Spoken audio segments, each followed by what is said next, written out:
You know what occasionally happens on the street when two people are walking down the sidewalk straight at each other, and they both decide to move to the right together, and then to the left together, and they somehow get stuck, and they can't pass each other. Zen teachers will pull just exactly that sort of stunt when going down a path and meet one of their students, to see if they can get him in a tangle, and can he escape from it. And you will find in everyday life that there is a very clear distinction between people who always seem to be self-possessed and people who are dithering and nervous and don't quite know how to react in any given situation, always getting embarrassed because they have their life too strongly programmed. You said, this is a common marriage argument. You said you would do such and such a thing at such and such a time, and now you've changed your plans. Not that the change of plans really caused any inconvenience, but just the feeling that when you say you will do something at a certain time, you ought to do it at that time, come hell or high water. Well, that's being very unadaptable. That's being a stone kind of sticky thing. If it, after all, doesn't matter when we do it, and somebody is offended because the time has been changed, that's simply because they are attached to punctuality as a fetish.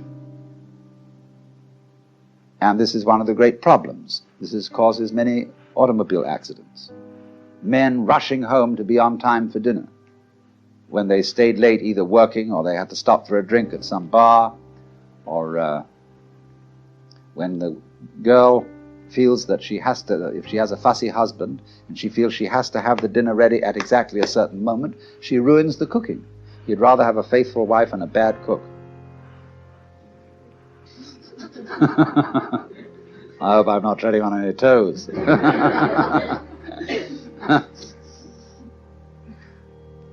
So, you see, we spend an awful lot of energy trying to make our lives fit images of what life is or should be, which they could never possibly fit.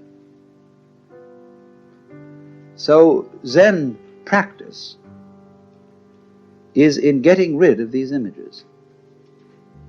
But it's so explosive socially to do that. And it so worries people. They get vertigo, they get dizzy, they don't know which end is up. There was a very interesting dinner party once where a Zen master was present, and there was a geisha girl who served so beautifully and had such style that he suspected she must have some Zen training. And after a while, when she paused to fill his sake cup, he bowed to her and said, "I'd like to give you a present." And she said, "I would be most honored." And he took the iron chopsticks that are used for the hibachi, the charcoal brazier, moving the charcoal around. He picked up a piece of red-hot charcoal and gave it to her. Well, she had very long sleeves on her kimono. She whirled the sleeves round her hands and took the hot charcoal, withdrew to the kitchen, dumped it, and changed her kimono because it was burnt through. Then she came back into the room, and after a suitable interval, she stopped before the Zen master and bowed to him and said, "I would like to give you, sir, a present." And he said, "I would be very much honored." Of course, he was wearing a kimono, something like this. And so she picked up a piece of coal and offered it to him. He immediately produced a cigarette and said, "Thank you, that's just what I needed."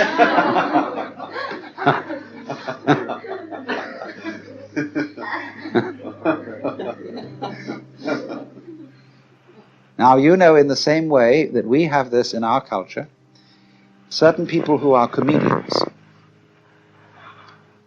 who know how to make jokes and gags in a completely unprepared situation, face them with anything, and they somehow come through. So that is exactly the same thing in a special domain as Zen. Only a master of Zen does this in every life situation. But the important thing is to be able to do this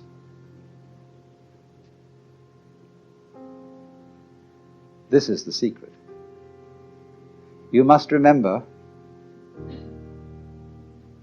you can't make a mistake. Now, that's a very difficult thing to do, because from childhood up, we have had to conform to a certain social game. And if you're going to conform to this game, you can make mistakes or not make mistakes. And so this thing has gone into us all the time. You must do the right thing. There's certain conduct appropriate here, there's certain conduct appropriate there. And that sticks in us and gives us a double self all our lives long, because we never grow up. Now, I only say, if that game begins to bore you, and it begins to trouble you and give you ulcers and all kinds of things, then you raise the problem of getting out of it. And therefore you start to become interested in things like Zen. That is simply a symptom of your growing in a certain direction, where you are tired of playing a certain kind of game.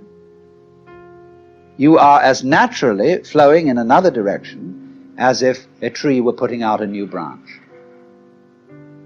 So because you say, oh well, we people are interested in higher things, you see, that depends still on the differentiation of rank between the superior and the inferior people. But when you begin to see through that and grow out of that, you don't think anymore of this superior and inferior classification. You don't think we are spiritual people who attend to higher things as distinct from these morons who are only interested in beer and television. This is simply our particular form of life. Like there are crabs, and there are spiders, and there are sharks, and there are sparrows, and so on. But remember, in the process of growth, the oak is not better than the acorn. Because what does it do? It produces acorns. Or you could say, just like I sometimes love to say, that a chicken is one egg's way of becoming others. So an oak is an acorn's way of becoming other acorns. Where is the point of superiority? The first verse of that poem I just quoted, first verse is, in the landscape of spring there is nothing superior and nothing inferior. The flowering branches are naturally some short, some long.